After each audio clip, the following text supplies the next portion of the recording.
Hey, fellow sex workers, we desperately need your help. I myself, Steph Sia of Strip by Sia, as well as Carly David from PS Group, who I work with. We also have Siri Doll, who's a legendary adult content creator, along with Lexi Luna, another legendary content creator.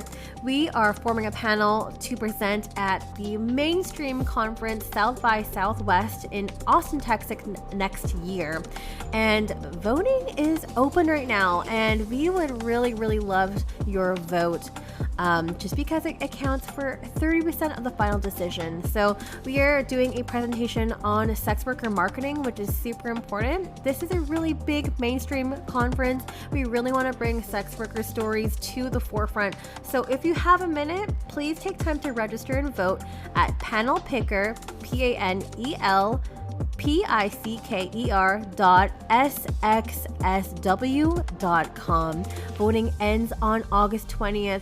So please, fingers crossed, toes crossed, and please vote for us. Thank you so much in advance.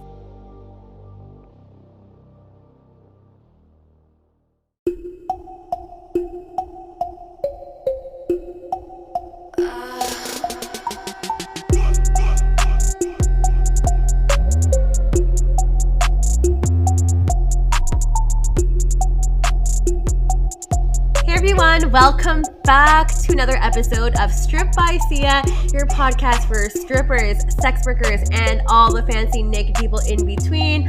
I am your host, Steph Sia, aka Kimchi on stage. I am a stripper. I am a digital content creator. I am also was a former sugar baby, and I will be on a stage near you if you live in Vancouver, Canada. I will be on stage, I think, at the time of this recording, the week after, at Shaker's Show Lounge. So come say hi. Maybe you could go for a dance and we can chat about my show. That'd be really cool. But we're not here to talk about me.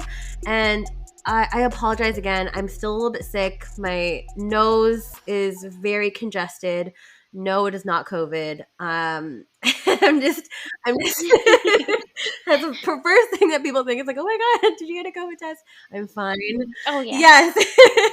I am just a bit congested, so sorry if there's if it doesn't sound like me, that is why. Quick shout out here to Arab Sarkar, Justin Erickson, as well as Jay Sanser, who are in the top tier of my Patreon. Be sure to peep it out, and especially if you want to help support the show, because I do this stuff for free every single week, bringing you all the people from all the corners of the sex industry in order to destigmatize sex work, including this cute little voice that you might have heard a little bit on today's episode in the first minute and a half.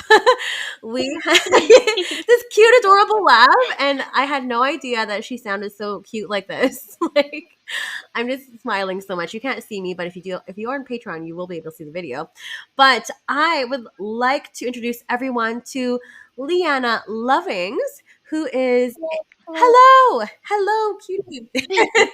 So excited to have you on the show today. Leana is a camgirl and a porn star based in Florida, USA, and we are so excited to bring her onto the show today and talk all things camming, talk all things porn, talk all things safety, talk all things being online and streaming yourself and being yourself. So, Leana, are you there? Oh yes, I am. Hello. It's a pleasure to be here. It's so nice to have you. And we just connected a few minutes ago, and I'm just like, oh my God, you are just a little, I want to put you in my pocket. It's so nice to have you on the show. Thank you so much for taking time out of your day today to speak with me. Hello. Absolutely. Hello. I want to ask if I butchered your intro, or how is our intro? Because I would always love to flip it back to you to, put it in your own words and in your own terms about who you are and how you want to be portrayed as. So feel free to go ahead. Yeah, you know what? I think that it was a pretty good intro. I'm just Leana Lovings. I am a camgirl and porn star, and I illustrate on the side, and I play video games. That is pretty much Me in a nutshell, I am a classic girl next door. I love it. Oh my gosh. So you do a lot of other things too, obviously. Like, how do you find time in your day to do all of the things? Because being online is can be really, well, one, taxing and also really time consuming as well. Like Oh yeah. you're like, oh yes. It's between my very busy schedule, if I'm on tour doing porn things, I rarely do have time to myself. But if I do get a day or so off, I'll usually be able to illustrate or play a game. I usually, it's 50-50 on what I choose to do that day. I actually have a wheel. I have a wheel spinning app that makes me like choose what I want to do if I can't pick. I love that. And I'm sure we're going to go into it later in terms of camming, maybe certain games that you play and stuff like that, which we will all go into detail. But I would love for us to start right at the beginning or wherever you want to start, whatever your beginning is, in terms of like maybe your upbringing or like how you found yourself in camming. Okay. So I had a very sheltered upbringing. I did not know much about the outside world as I was growing up. I grew up in a megachurch. Some of my fans already know that I was a non-denominational Christian at the time. Okay. And as I got into high school, I started exploring different belief systems. And then I sort of decided that in order to find what I really believed, I needed to piece together, based on those different religions, what I thought made sense. And when I did, I realized, especially just in public school in general, it's a huge difference between private school. Yes.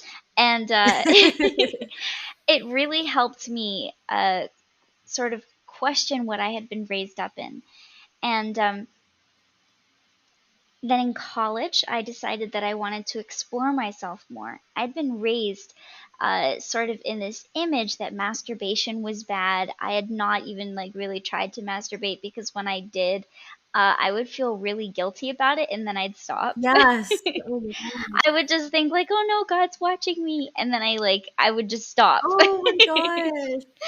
It was so bad, and I decided that I needed to get rid of this phobia because as much as like I'd been taught that masturbation was a sin and every different church is going to have its own preferences on what they want to teach you, the one that I had been the most raised in said that masturbation was really bad. And I decided that I would go on Chaturbate to try and confront that fear. So Chaturbate is an online streaming service that anyone can use to chat and masturbate at the same time. And that was my beginning as a cam girl. What? Oh my god. Okay, see, people can't see my face, but my jaw dropped like so many times when you were telling your story, and I'm like, oh my god. Wow. Okay. Okay. So many things before we dive in to chat. Oh yeah, yeah. Okay. First of all, for those who are listening and who might not be religious, can you define or describe what a non-denominational Christian is, or what that would entail? Yeah, so non-denominational Christians basically don't have a denomination. We sort of adhere to a kind of like rules that don't have a specific title. Oh. And it just means that we kind of were set aside and kind of made our own path in certain interpretations of the Bible and in certain like interpretations of like what it means that we should do in our daily lives. Mm. So it's kind of like, from what I'm kind of understanding, it's like there's the Bible, and you can kind of have your own understanding or your own. Yeah. Oh, that's really an interesting way to kind of digest that, because I grew up as Roman Catholic, and it's very much Mm. like this is God's word, and this is what you have to adhere to, Yeah. and yeah, Yeah. which is a little bit different too, but yes. I mean, with religion, It's an interesting topic too, and I feel like a lot of people in general might question it at some point in their lives. And yours is quite early in high school. Was there like Oh anything yeah. that you were like, I don't really understand, or like, I'm not sure if I really believe in all this? Was there any kind of like moment where it was like a light bulb that went off, where you're like, nah, I don't know if it's for me?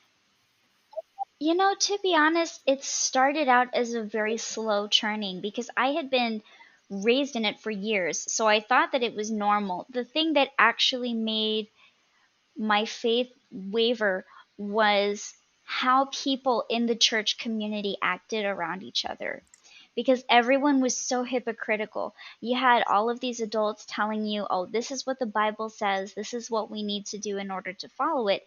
And then you see those same adults not listen to anything that they were saying. And you're like, oh, well, the tenets say this is what we should be listening to. And then you see them just sort of interpret it in a way that they want to, or just completely go against each other. I saw like a lot of the women in prayer groups would like get really gossipy to each other, which was just so strange to me. But like a lot of the moms in a certain prayer group would end up like saying things maybe about another mom, and then that would get to their kids, and then the kids would end up like interacting with each other in a way that mirrored their parents.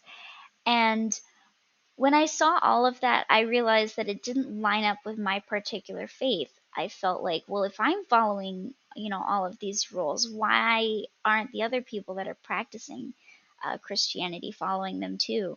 I know that some people really do try their hardest. No one's going to be perfect, but it was just so hypocritical.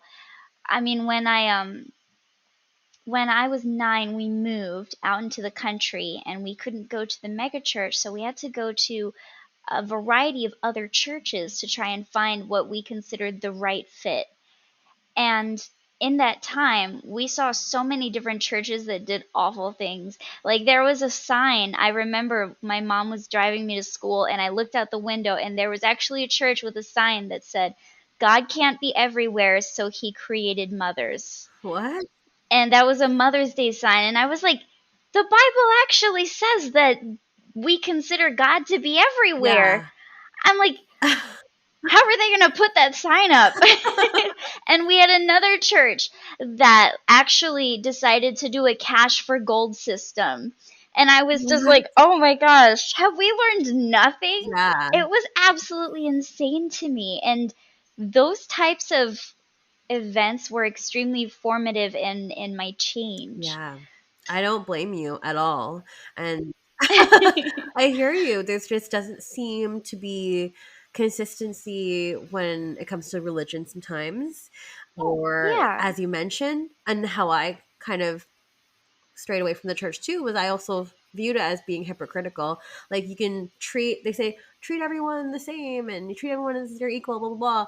But then, like, you see them discriminating certain groups and you're like, well, that doesn't really align with what you're teaching. exactly. Yeah. So I hear your frustration in that. And it was really, really cool to hear that like that happened so early on, and you were just so smart and intellectual enough to be like, I'm not sure like about this, and this is not really aligning with like what I think religion is supposed to be. Or Yeah, yeah, yeah. really interesting. Thank you for that piece. Like, I think is really, really important in telling your story. So, Absolutely. but I guess like we can all say, I mean, in my religion or my former religion and yours, that masturbation is bad and sex is Mhm. bad. So you decide to go on Chaturbate as a self exploration journey. Yeah, Wow. I realized that if I did not have enough courage to kind of explore myself, then the distance of something online might be able to encourage me more. And I started interacting with fans on Chatterbait. It was really exciting to just sort of meet other people online that were kind of encouraging me to explore that side. I remember my very first stream. I was just so nervous and I didn't know how to talk to anybody. And then as the streams kind of continued, I started to strip and I started to actually like really enjoy myself. There was sort of this extremely transformative experience that Chaturbate brought me through that gave me the courage in my body and my beauty and just in my own physicality that I don't think I would have had otherwise. And my fans really supported me throughout this entire journey. Wow. That is so interesting to hear because I've never heard of anyone getting into camming that specific and unique way. First of all, like Yeah. how did you even hear about Chatterbait? Was it something that you heard from a friend or like the online community or like what was your introduction? Oh, okay. So I was in like a Discord group, which is like a group of gamers that we all would go onto an app, which is Discord, and then we would have an individual group and get together and talk. And I was hanging out, and they said, "Hey, why don't we check Chatterbait?" And when I discovered that website, I thought that it was amazing, and I immediately started studying the other girls and their streams and what made them successful. Mm-hmm. I would look at like the most popular girls on stream at different times of day every day for like a couple weeks, and I sort of created my own formula for how I think that my business would work out and how I thought camming would work out eventually. Wow. And were you correct with your Yes. Ah, there we go. You know, I really like didn't consider camming as a business until probably 2 years in because it was so intimate. And I mean, it still is extremely intimate, just being able to connect with other people and uh, find that intimacy in yourself and with them. And as I started to take it more seriously, by about 4 years in, I was officially going into porn, and that was just this last September. Wow. Well, huge congratulations, first of all, which is, I'm sure, so excited, and I can't wait to dig Thank into you. that topic as well. Because your journey Oh has just yeah. been so cool to hear so far, and there's so much more that we need to get into detail with. But Oh yeah. I'm so sorry. I'm just sort no, of bouncing between things, that's but okay. Everyone listening will have to just wait until we get into the whole porn topic later in the episode too. But oh yeah, of course. you'll just have to wait. But okay, so with Chatterbait and with camming and stuff too. Yes, So yes. you had this formula. I don't know if you want to share a little bit about what you thought the formula was, but I thought it was really smart of you to, you know, be an observer first, see what that's like. Um, I mean, ask questions if you could before Oh yeah. jumping like 2 feet in. Yeah, tell us about I that. wanted to make sure that it was going to be a very sort of smooth experience going into Chatterbait, and I started reading a bunch of guides Oh, on like how to be a cam girl, what equipment to get, and I looked up like how I should set my bedroom up, yes. and I made sure to reference with other girls like, oh, a bunch of other girls have stuffed animals, and I really like them. Can I just get fans to buy me stuffed animals and they can like contribute to what my room is gonna look like and they can name them? That was sort of the formula that I started out with. I thought that, you know, I would start out with whatever I had, and I started out with a potato of a computer. And then my fans helped me get a webcam and lights, and eventually that was how I sort of started building up, like my studio, I call it. That's so cool. it's it's so cool. Um, but yeah. I love that idea. And that's so smart too. Because instead of like having to use your own money, then you got like fans to help fund that. And I think that is really Yeah. cool. I love that. And as I took it slowly, it really helped me define like how comfortable I felt with it, if I wanted to keep going, how long I felt like I could keep doing it. I really took every step with a lot of consideration. And I think that's really important too, because then I feel like a lot of us may have just been like, oh, I'm just gonna try it and just turn my webcam on and I'm just gonna wing it. Oh yeah, I mean, there's definitely like a lot of care that you should think about it, because like whatever goes out on the internet is going to stay there. And just from Mhm. my Chaturbate streams, not even from my other media, I've had my streams sort of ripped from Chaturbate and put on other websites, like other websites that people could definitely find. So I went in prepared, as in, like, okay, if I go in, I know some of my friends or my family might see the content that I'm making. Yeah, really, really good thing to note here too, because I know the last time I really did like a full on episode with Camming, we had Mm. so many questions, so many people who download the episode, and I think it's really important to talk about safety, what kind of precautions you're taking. Can you Yes. talk about that in a bit more detail for us? Yeah. So when it came to safety, Chaturbate has a couple really awesome features that I could use, where I could go into the settings, and for privacy, I could choose what states in the US were allowed to see me, or what countries. If I didn't want a certain country to see me, I could block their IP. Hmm. And then I would be a little bit more shielded. Like, let's say I had like an uncle in Vermont or something, I could make sure that they didn't have access to my stream. I thought that was extremely helpful. I separated all of my social media, so I created my alternate self, which is going to be Leana Lovings. I came up with everything right off of the bat, but I made sure that there was enough information that was still vague that people would really have to try hard to find out, like, who I was. Hmm.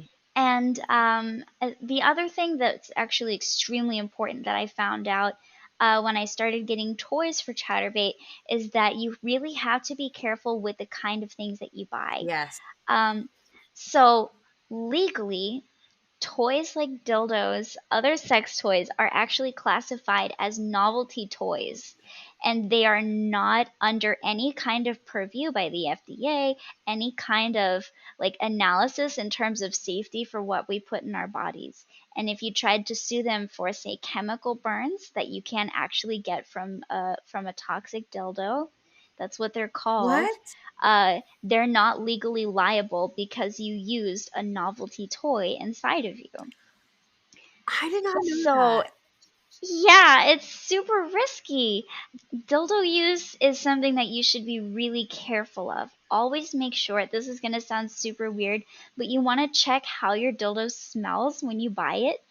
If it smells like tires or a very strong chemical, you're going to want to be really careful with that dildo. That usually means that it was made out of an unsafe material. Oh.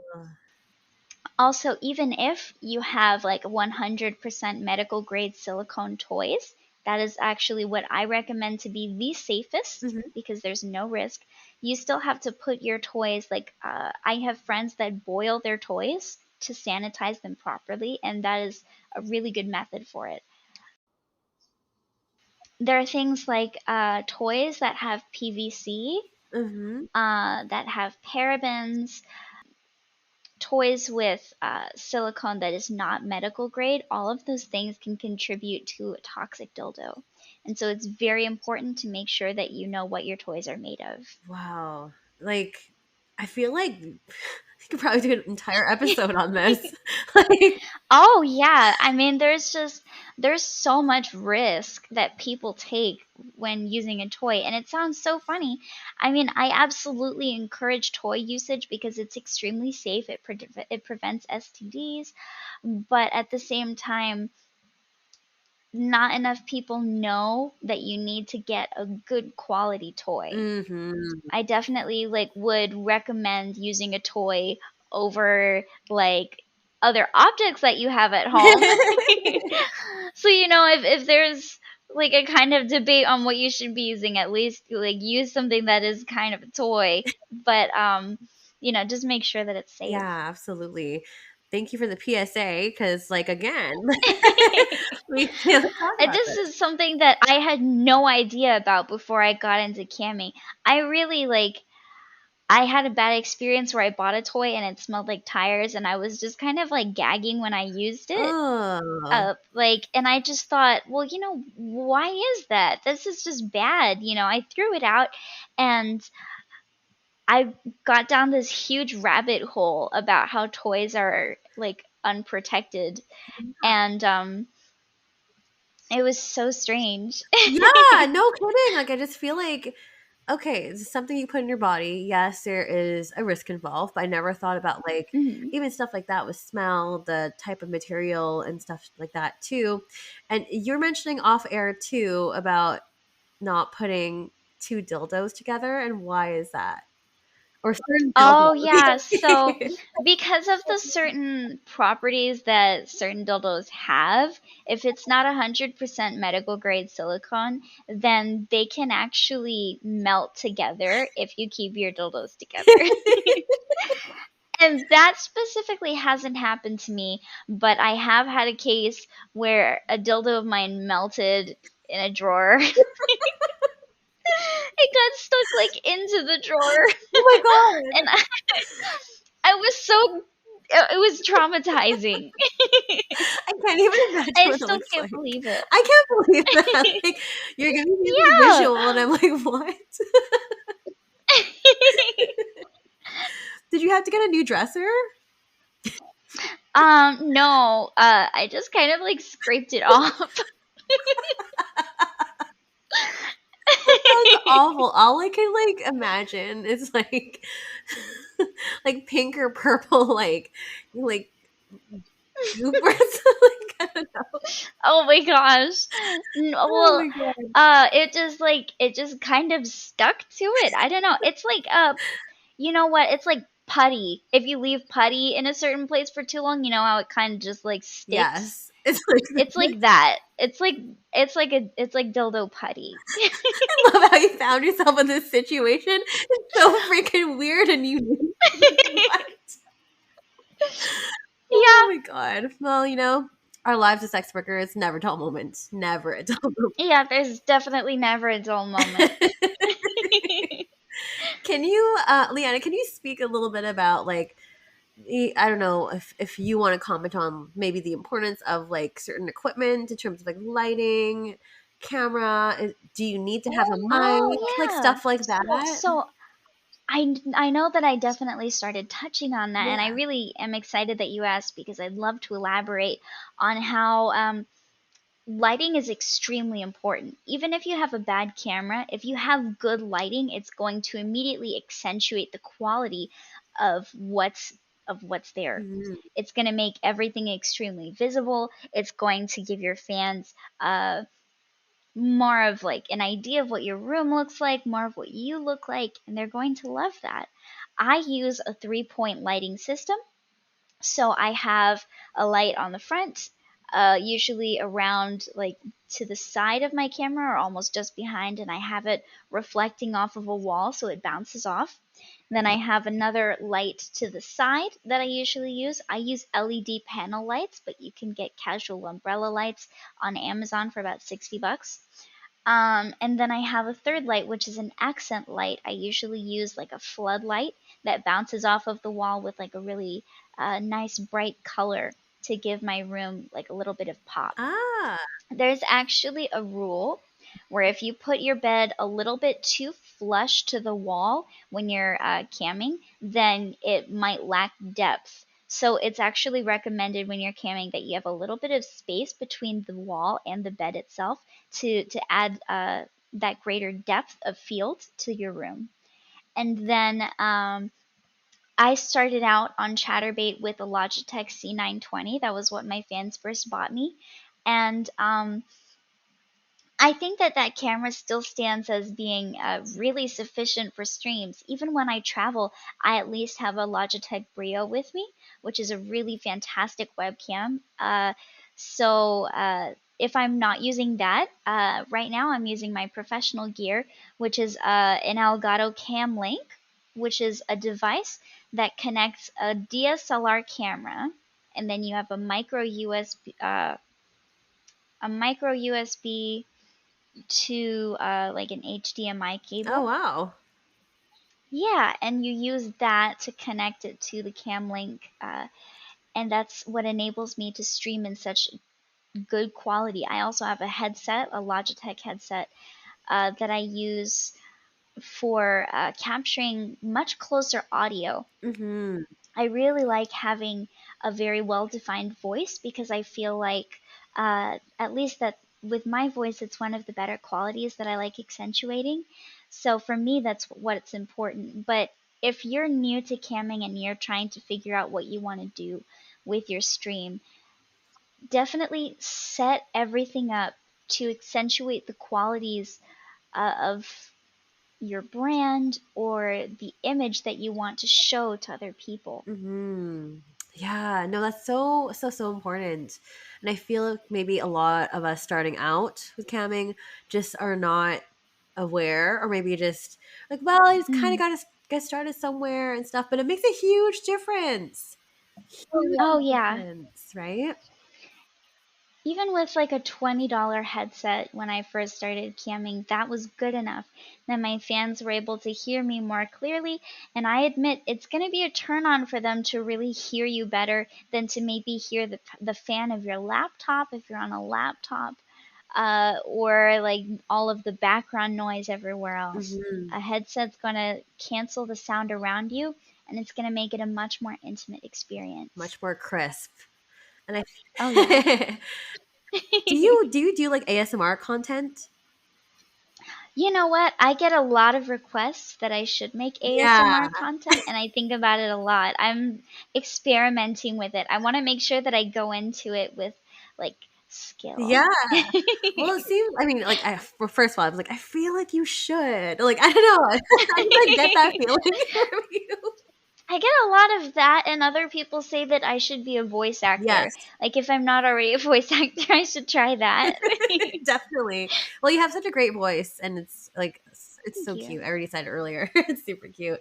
But yeah, no, all the stuff is super important and really great. And like, of course, and I love how you like always throw back to like, when I was starting out, I had this and I had this, and this is only $20 and stuff too. So you don't need super fancy equipment like right off the bat to get Oh, started, yeah. right? Because I feel like sometimes You we just can can't really get it build all. your way up. Yeah. And I think you're a prime example of that, because sometimes like, and I feel like I feel like you are very analytical in terms of like, I am going to set this up as good as I can. I'm going to do all this research to make sure that I'm prepared. Sometimes people do that to a fault where like they just don't start at all.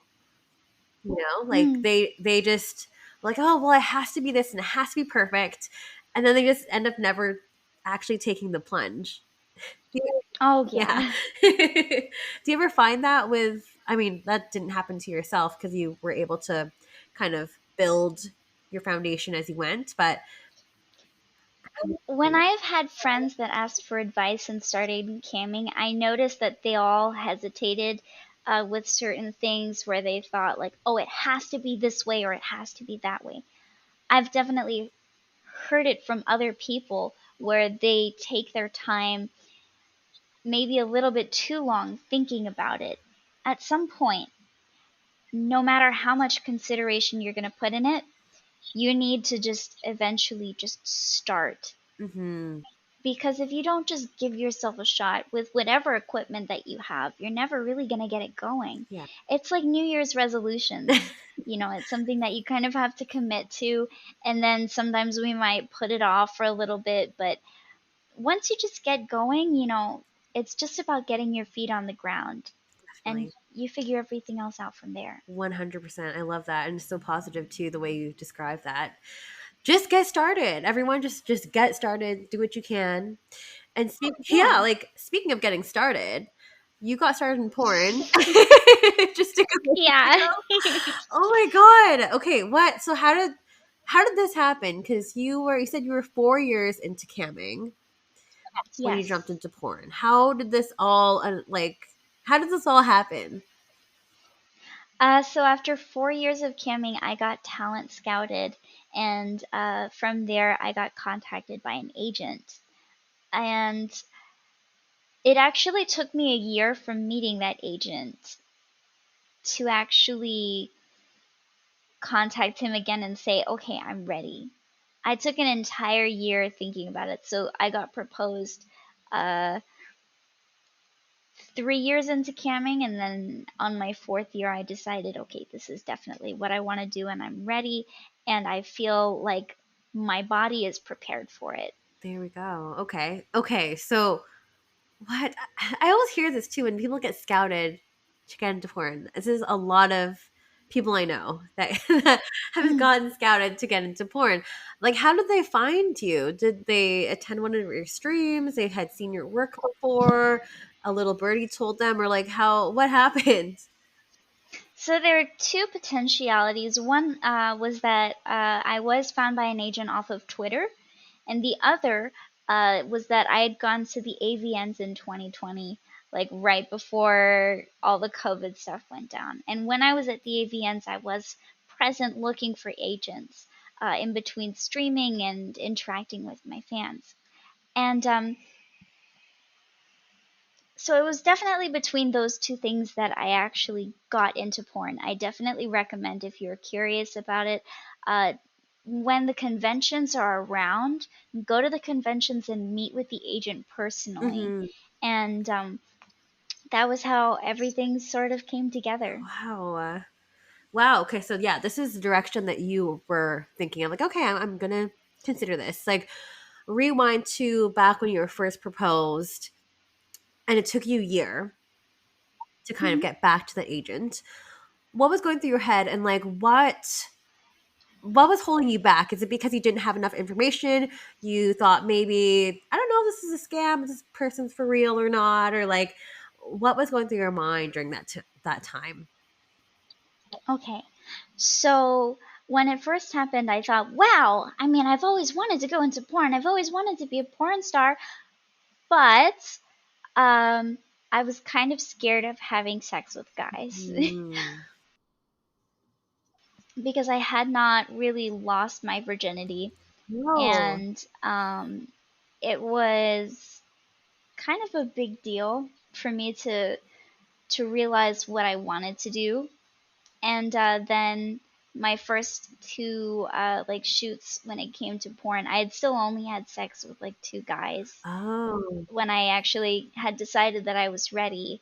And it was a very big step for me because I mean, what I had been so scared of masturbating just a couple years ago, and now I was actually going to go on to having sex on video Yeah. for a bunch of different companies, a bunch of different people for the internet. And I just thought at that point, what was my plan going to be and how I was really going to pursue this consistently. Hmm.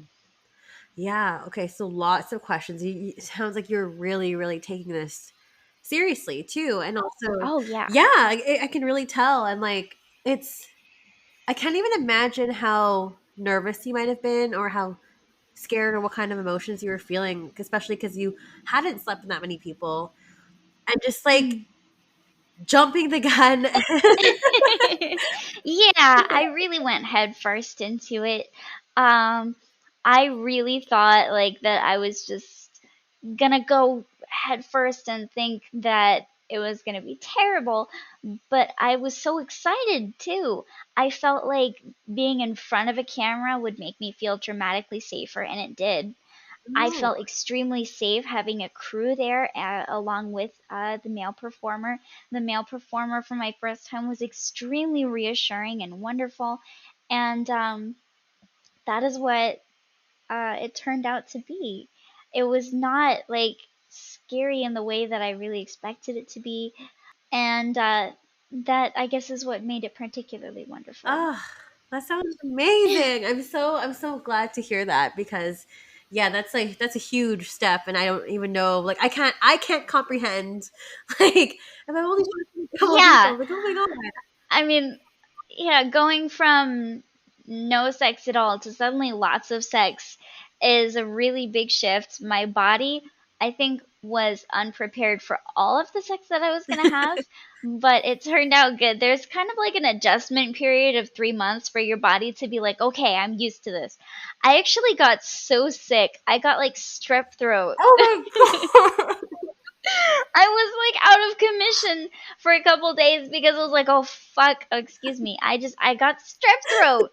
And I just like got all of these colds because it was just like I'm making out with all these different people, and like before I was all sheltered and I was staying indoors and I was quarantining, and then it's just like germs everywhere. I really had to like bounce up my immune system. And what I think a lot of people haven't noticed either, that's been making it extremely difficult too, is that like even during all these different waves of coronavirus, when it hits a certain peak, like 90% of the porn industry is just sick. Hmm. I've definitely heard Like everyone gets it, and then you have to wait a couple days or a couple weeks for everyone to clear, and then the shoots pick up again. But it is just so funny. We're all just like getting colds every now and then. It's like it's cyclical. that. Wow. Yeah. No, I've definitely heard. Yeah, like when one person gets sick, it's like, okay, we're just gonna shut it down, gonna Hmm. reschedule. Yeah, I've definitely had to chase some people around because I'm like, oh, sorry, like the shoot just got like postponed. I have to postpone this interview, and I'm like, well, we got to reshoot all the stuff. But was going back to you, by the way. Was porn everything that you thought it was going to be? Like it was everything that you expected, or was it really different than what you had thought in your head? Because I know you said like, oh, well, this is, I feel a lot safer, and this is not as scary as I thought it was going to be. But other than that, what are your thoughts now looking back on it? Hmm. There were a lot of things that were true in my expectations, and then there were a lot of things that surprised me. Specifically, I was expecting that a lot of the models were just going to be mean. I think that's kind of the stereotype. I was prepared because also you expect that people with a certain level of celebrity will be kind of rude to you, I guess, even if you're a coworker. And there's just so much kindness and so much like positive interaction that occurs when you're on set with your fellow castmates. It's really amazing, and it's really reassuring. The whole crew is fantastic. Usually every company that I've worked for, it's just extremely smooth and everyone gets Oh, along. that's so good to hear. I love hearing about the camaraderie in different aspects of the sex work industry. Like as a stripper, a lot of us will hear, "Oh, like the locker room banter is like so great and all this stuff," and it really is. It totally is, and you can't make that Yeah. shit up. And I would definitely kind of consider that would be kind of the equivalent of what you feel on set with everyone there. Oh yeah. I mean, there's an immediate like emotional connection to almost the camera. They tell you that you want to make love to the camera. And whenever I look at the lens, I think of the person that's watching my porn. I think about what they're feeling when they're seeing me. I think about who I want to be for them. Mhm. And then I'm ready to work with my fellow performers, and I just know when we start filming, we're gonna have a good Yeah, day. I love that.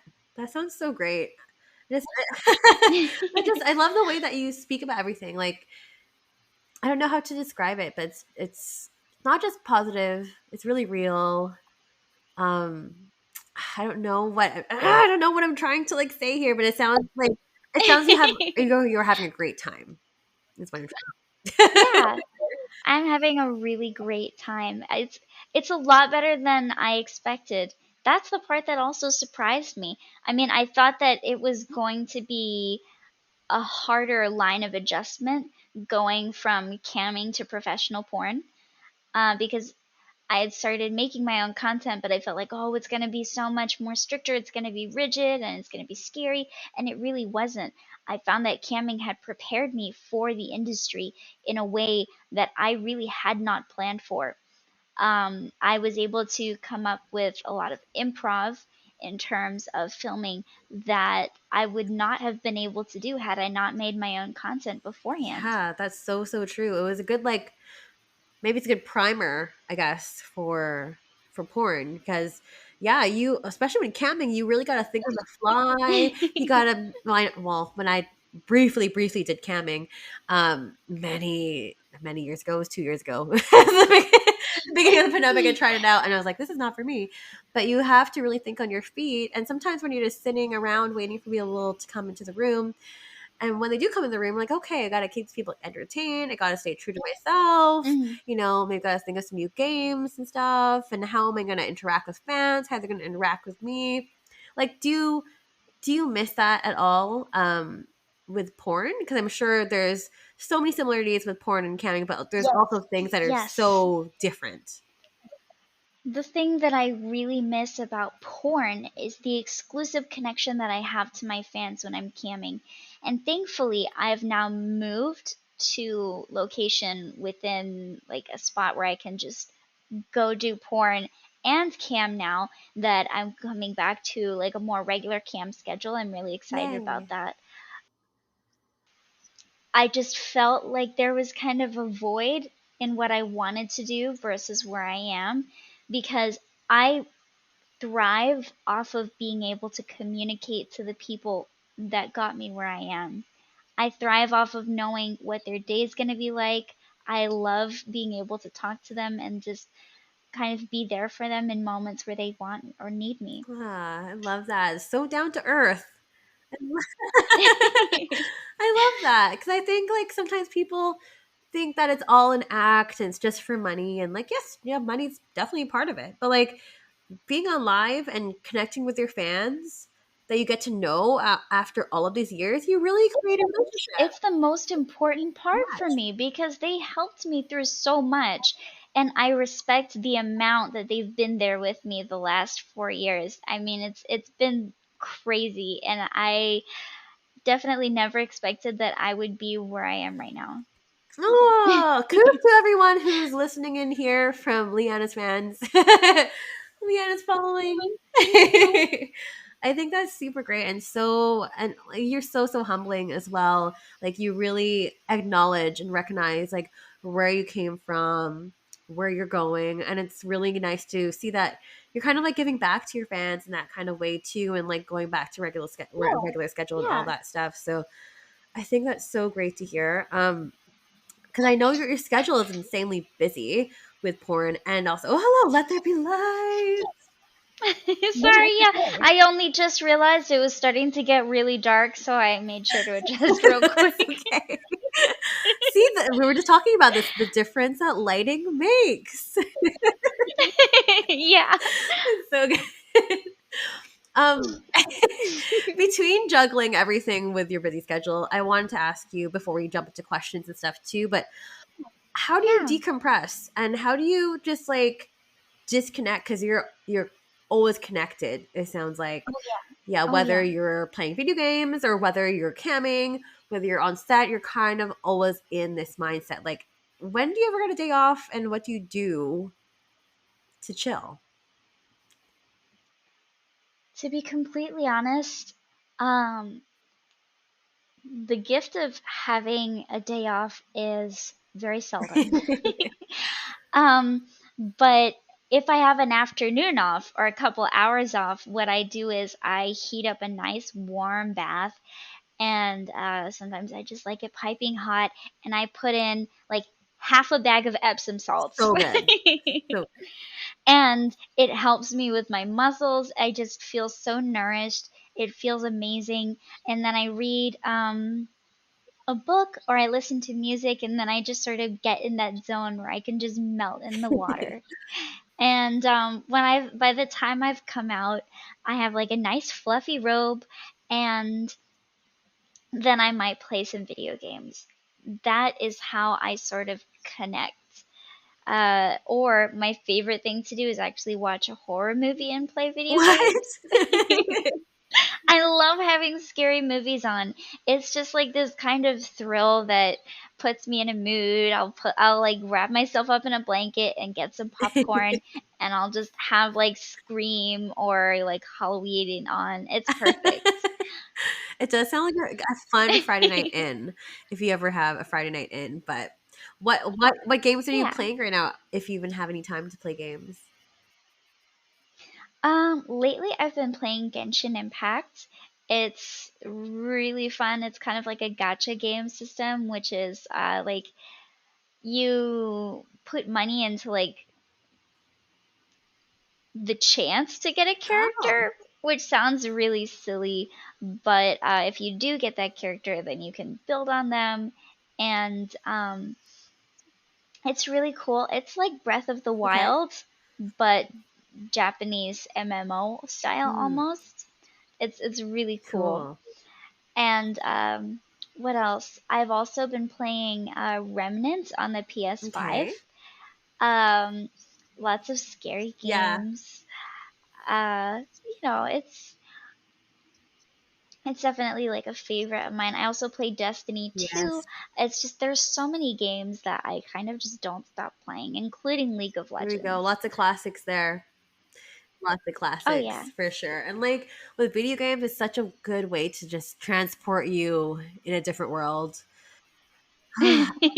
Completely. Totally. That's cool. I mean, like, I mean, I would love for you to have more time to yourself if you can, but Oh it yeah. sounds like you're having fun doing everything that you're doing. So I love hearing that.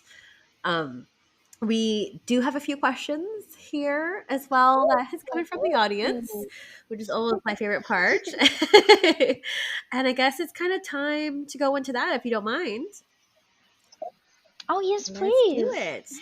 Okay, Let's hear let's what hear they what they say. say. So the first one is it's kind of long. I'm just gonna make sure it's all up here. So when it comes to a dude's penis, how do we, dudes with penis, know when a sex worker is being sincere when they say something like, "You have a really nice dick."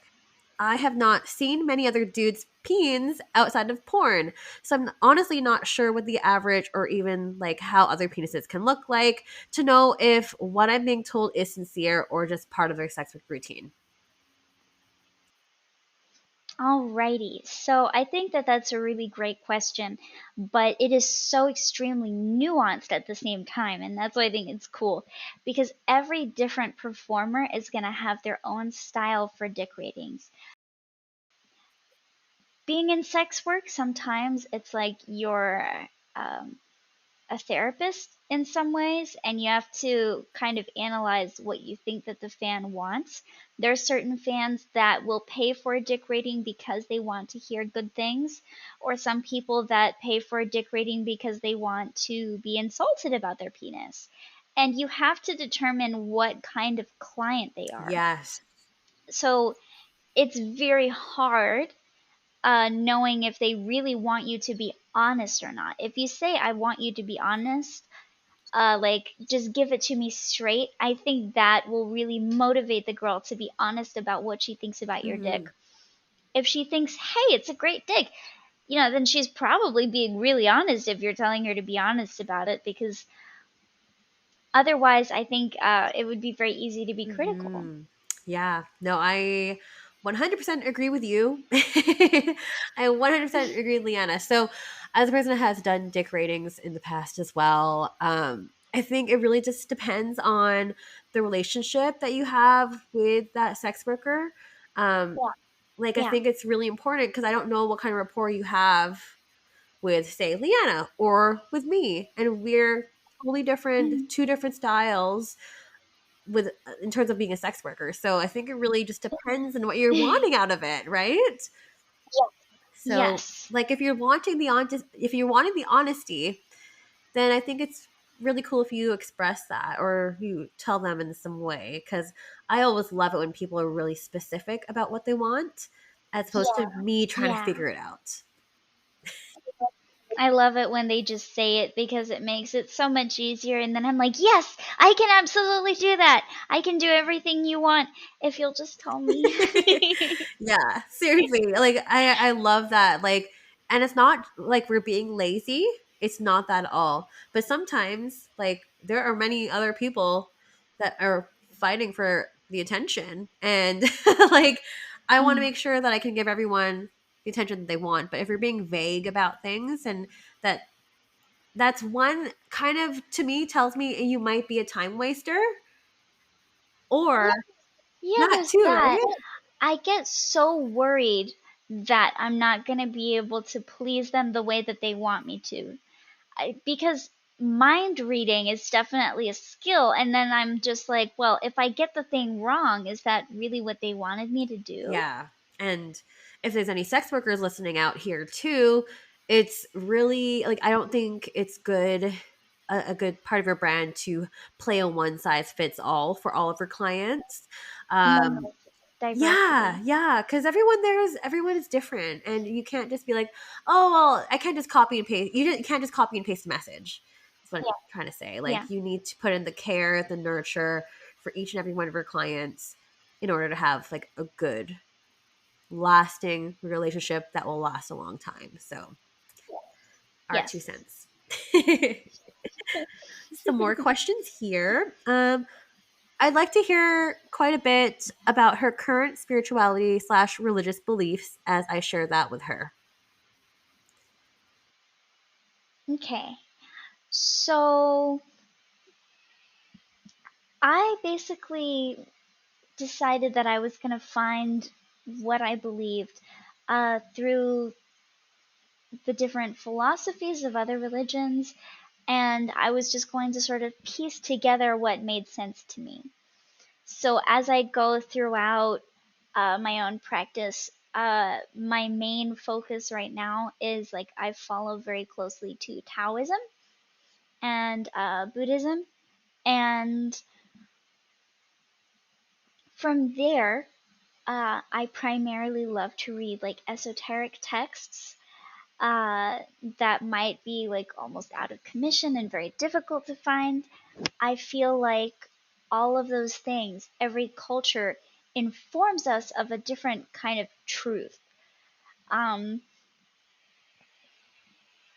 and sort of based on that, I just sort of touch and go in terms of what I follow. I think that's the best way to kind of describe it. Otherwise, it might take me even more hours to kind of really explain my personal Yeah, beliefs. no, that's okay. I think that's really, really a great Spark Notes version of it. And if you do want to hear the Yeah. full thing, because I'm sure that will actually take hours, feel free to reach out to Leanna and possibly pay her for her time for that, because that's a lot of time she's going to be Yeah. giving up for you. So thank you for the question. What does she? Oh, why does she have so many desks on her wish list? Okay, so that's actually a really good question. Basically, I put a bunch of different desks on my wish list because I thought it could kind of be like build a room where you guys get to choose what my office looks like. I want you guys to choose the desk that I have in my room because then it would kind of um, be influenced and it would give you more control over what I have in my environment. Uh, Also, there's no need to worry. I'm not like making my own business startup anytime soon. It is just it's just because I want to give you guys choices. I love that. This question has made me laugh so much. And we're not laughing at the question. We're not laughing at you, listener. No, it's just I have like 5 desks in my Amazon wish list. That's the part that I'm laughing about because I know it's silly. I just thought, they could just pick which one they like. I'm gonna actually peep your wish list after this. Yeah. No, but I think that's really, really cool because, like, you're really, really encouraging fan interaction, and like kind of what you said even in the beginning when you started camming with all the different stuffies. Like, maybe I'll have that fan, buy me that one, I'll display in the background, make me feel good about themselves, and kind of build that relationship that Yeah. way. So Yeah. I like the idea that whenever I make a video in my bedroom, whenever I'm using something, a fan will know, hey, I got that for her. I really like the idea that they have an influence in my personal life in terms of how these types of things are set up. Because then they'll know that that's a part of what I'm doing every day. Yeah. And that makes people feel really, really good. It's like really rewarding. It's giving them recognition. And fun fact, I wouldn't have started this podcast if a fan didn't buy me my mic 4 years ago. Oh my gosh. There we It all go. comes around, right? And shout out to Enrique. Shout out Yeah. to you. Thank you for buying me that mic so many years ago. Look where we are now. So it all comes around. Very cyclical. So and last question here for Ms. Lovings. So how obsessed are you with Hello Kitty? Okay, so I do have some Hello Kitty things. Like I have a Hello Kitty plushie with like a kimono from Japan. So it's like a Japan exclusive Hello Kitty. And I also have like things mainly from like Sanrio products. So I really love like Rilakuma and I really love Pusheen. Cute. Pusheen is like a little cat cartoon that I'm a really big fan of. So it's, I think I started liking Hello Kitty when I was very little. I was about 4 or 5, and I had some neighbors from Japan that actually got me a porcelain Hello Kitty piggy bank. What? And they were so sweet. And I kept that piggy bank for years. And I sort of fell in love with Hello Kitty from that, but I don't really have many Hello Kitty things. That's okay. I feel like a lot of us are big Hello Kitty fans. Such a classic. Like, I grew up with watching Hello Kitty. Does anyone remember the Hello Kitty TV show back in the day? Or like Karaoke, the TV show back in the day? Oh my goodness. That's a long time ago. Aging myself now, but yeah. Hello Kitty's a classic. FYI. Such fun questions this time around. Like I'm just having so much fun here. Leana, before I let you go, where can we find you? Alrighty, well, you can find me on Twitter as Leana Lovings. That's LeanaLovings. Leana Lovings, and that's with capital L's. And my OnlyFans is Leana Lovings as well, but that's all lowercase. The same goes for my Instagram. There we go. Nice and simple and easy. Oh, Leana, this is so much fun chatting with you today. Thank you so, so much. It's been a great hour, and I hope this episode has given people some ideas, especially if you were considering going into camming, really laying the groundwork on Chaturbate. Your really unique entry into porn, your really unique entry into camming. So, so fun. And for everyone else listening, it's Stripped by Sia on Instagram. It's Stripped by Sia on Twitter. My Patreon is Stripped by Sia as well. Patreon.com/Stripped by Sia. If you like what you are listening to, maybe consider writing a review if you like it, rating it 5 stars, whatever you feel like, maybe 4 stars, but I'm highly suggesting 5 stars.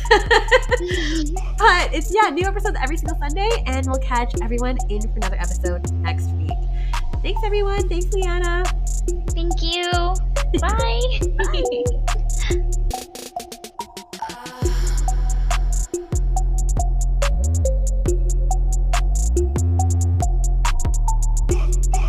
You're listening to Stripped by Sia, hosted, produced, and edited by Steph Sia.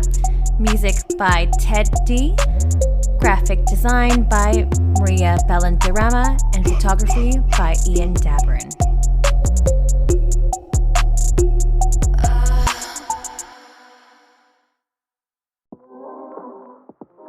Are you a sex worker looking to build a new website or a website redesign? Then you'll want to consider Fox Digital. They did a fantastic job designing my website, Stripped by Sia. If you want your website done, mention that you're a listener of the show at foxdigital.design for 20% off. Tell them I sent ya.